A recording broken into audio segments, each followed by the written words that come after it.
Good morning mga people dyan. Ngayon naman nandito ako sa bayan ng Alfonso at today is the day na maintenance ng motor ko. Ang dami ko may maintenance ngayon. Nandito ako ngayon sa casa. Bili lang ako ng belt. Check ko kung makakabili ako ng air filter kung kinakailangan. Check ko. Ito mga people, sa Honda na naman ako, Alfonso. Bibili ako pang spare parts para sa maintenance. Ito mga people, nandito ako ngayon sa casa, umu-order spare parts sa mga motor. Hello people, ngayon kakataas ko lang bumili sa casa, sa Alfonso. Fortunately, hindi na kaya na ng budget ko. Nag-price increase na pala, excuse me. Nagtaas na sila sa price sa mga spare parts. Price increase. So, dating kung kinukuha yung belt ko sa PCX ko, parang maabot ng mga nasa parang mga nasa 810. Ngayon nasa almost 900 na. Nag-price increase na sila, ang laki na tinaas. So by next time na lang tingin ako, kaya aftermarket na lang check ako. Hindi naman lahat ng aftermarket ay maganda, hindi naman din lahat ng aftermarket ay may maganda at hindi. Dapat marunong talaga tumingin kung aftermarket ka talaga titingin. Tapos ngayon naman pupunta ako sa tropa. Doon ako magagawa ng motor. Ayusin ko yung maintenance ng motor ko. See you again mamaya. Hi guys, nandito. Ito si Simon. Nandito na ako sa dorm. So ito, motor ko at ako'y nagme-maintenance. Ang maintenance ko ngayon, ito, turo ko sa inyo. Ito, papalit pa ako ng belt. Bagong bili. Sadly, nag-price increase sila. Pero, siyempre, kailangan ko na magpalit. Kasi yung luma kong belt parang nasa almost 50,000. Supposed to be dapat 24,000 ang order nito. Napabaya ako eh. Pero wag niyo na ako gagayahin. Kasi talaga wala talagang budget. Buti swerte ako at hindi naputol ang belt ko. Ito, change oil din ako. Tapos yung aking clutch belt ko, papalitan ko sa medyo maganda-gandang, medyo malapad-lapad na groove. Kasi kagabi, ginamit ko tong JBT ko na luma. Matalas kasi yung groove niya. Ito, nangyari sa kagabi ay nangangamoy sunog, nangangamoy clutch lining. Hindi ko siya recommended sa traffic. Recommended ko siya sa mga hindi traffic. Mabilis siya itakbo, pero sa ahon hindi rin kaya. Sa experience ko lang naman. So, ito muna papalitan. Ito na lang muna.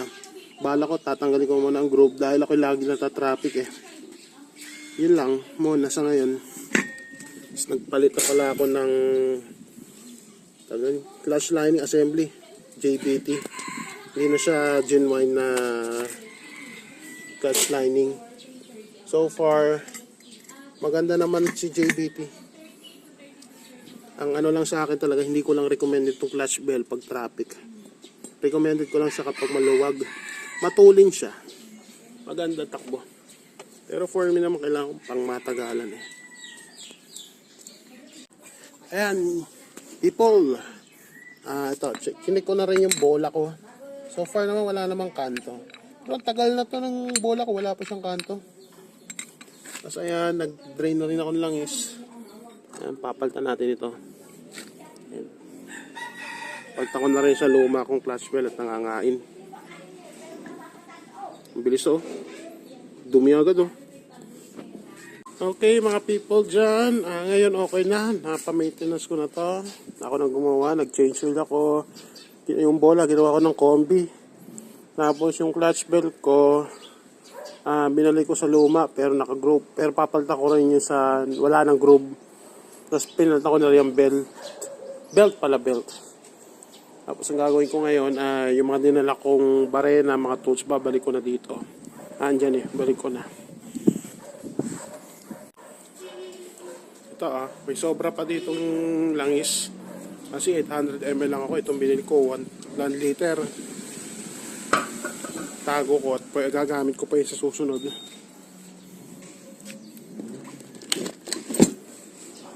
Ito yung luma kong belt pero magagamit pa to pa emergency. Tibay rin kasi ang clutch belt, stepal na tong belt ko, maabot ng almost 50,000 na. Pero supposed to be dapat talaga 24,000. Siyempre, huwag nyo na ako tularan. Wala pang bili lang ako. Pero yan talaga, papalta ko agad yan kung may pera lang ako. Yan, balik na natin. Balik na natin sa lagayan.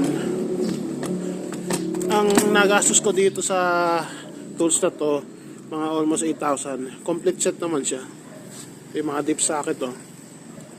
Kunin na natin. Ito, battery. Kaya hindi ko na na-videohan yung pagmumotor ko. Inaayos ko na agad yung motor ko at hindi na ako nag-video at gawa ng maliwanag gawa ng masakit ng tiyan ko. Nagdadayari ako, galing ako sa piyesta. Daming nakain eh. Ngayon, nandito ngayon sa bahay, nagpapagaling. Ang labo ng camera ko. Teka lang, punasan ko. Ayan, okay na. Ayan, okay na. Balik na natin. Nabalik ko na yung mga gamit ko sa tools ko. Ayan, balik na natin. Ito yung mga dip socket ko. 21. Wala pala siyang 19 na dip socket.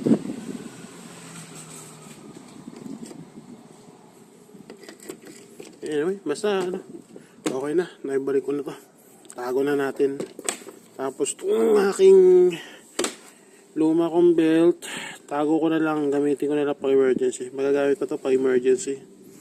Kaso may mga bako-bako na eh. Kasi 50,000 na to eh. Ayaw ko lang kwento nyo. Malalim na rin eh. Tapos nung binaklas ko pala itong ano ko, itong gilid ko, baliktad pala pagkakabit kasi ng belt. Ang belt kasi ng Honda ay dapat kung bago siya, parang posisyon niya dapat nakaganon. Kung yun din ay babalik mo, halimbawa nakaanggulo yung Honda sa harapan, pero bago yun pero bago yung belt niya, tapos nakaharapan yung Honda, pwede yun, tanggalin nyo, linisin, babalik nyo lang kung saan pinanggalingan. Basta laging bago. Yun ay base lang sa mga napapanood sa mga magagaling ng mekaniko at saka sinasabi sa akin. Kaya ito mapagpagpalagawa ng baliktad ang belt.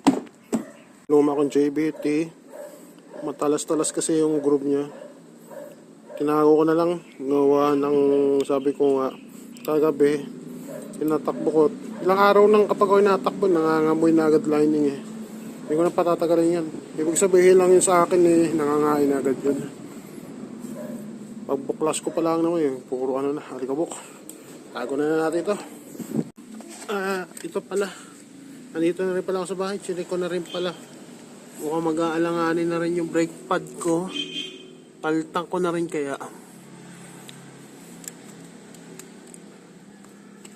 Mukhang goods pa naman. Hindi na muna. Chinecheck ko naman lagi. Kapag naubos na yan, palitan ko na lang nito ang brake pad dito. Toyota Tusho. Iniba ko naman. Dati kasi yung gamit kong nakabukas pala. Hindi pala. Ayan. Dati itong gamit ko kasing nakagapit diyan ay nakalimutan ko ang pangalan nun. Basta ano siya, carbon type siya. Ito naman parang medyo may halo. Check natin. Ito kasi binili kong brake pad na to. Parang nasa isang buwan na uubos ko. So experience, try natin to. Mamayang gabi, try ko makabiyahe. Basta kung hindi nahilaban siyang ko. Try ko mamayang gabi. Basta sana hindi gumaling. Gumaling. Ano ba yan? Tara, sali na natin to sa natira kong langis.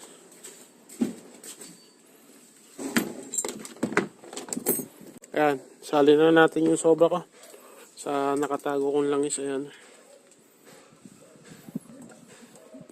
Balikan ko na lang ito mamaya para siguradong lumipat na yung langis din. Makapit din kasi langis eh. Tawa ko muna yung cellphone ha. Ayan, tinabi ko na lang sa, tinabi ko na lang sa gilid. Nakabaliktad. Maya balikan ko na lang para siguradong yung langis ay bumaba talaga din sa baba. Ito yung aking pinagamitan kong langis. Oh. At ito, may tuturo pala ako sa inyo. Ito yung kakaubos na sa akin ng lining ko. Umubos na agad. Oh. Tumama na sa bakal. Tapos ito namang lining ko na Sun Racing. Nagbaga na to. Ito, nagbaga na yan. Ito pati hindi oh. Ayan. Nakatabi lang yan eh. Ito yung nakagabit yan. Clutch bell na malaki yung groove niya. Ito naka JBT to. Bukod pa dyan, meron pa ako isa pang stock na lining na ubos.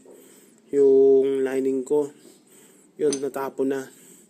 Kaya isa sa dahilan kung bakit gusto ko na magpalit ng clutch bell na walang lining. Clutch bell na walang groove. Hindi recommended talaga sa akin. Kasi ako ay sobrang bigat na tao at malaking tao. Ayan, kita nyo, naubos. Wala na talaga yan, oh. Wala na yung kapal niya. Ito ang pinakamatindi talaga. Sa buong experience ko ito. Ito. Grabe, oh. Ayan, oh. Tumama na. Ayan, matindi sa akin. Ito ang pinakamatindi. Ito kasi yung groove. Itong naka-groove na to, stock to na pinare-groove, pinaswap ko. Hindi naman pala effective sa akin ang groove. Kaya pwede to itapon. Ang dami kong nauubos eh. Pangatlo na to. Merong isa ako natapon na. Yun yung stock na clutch lining ko.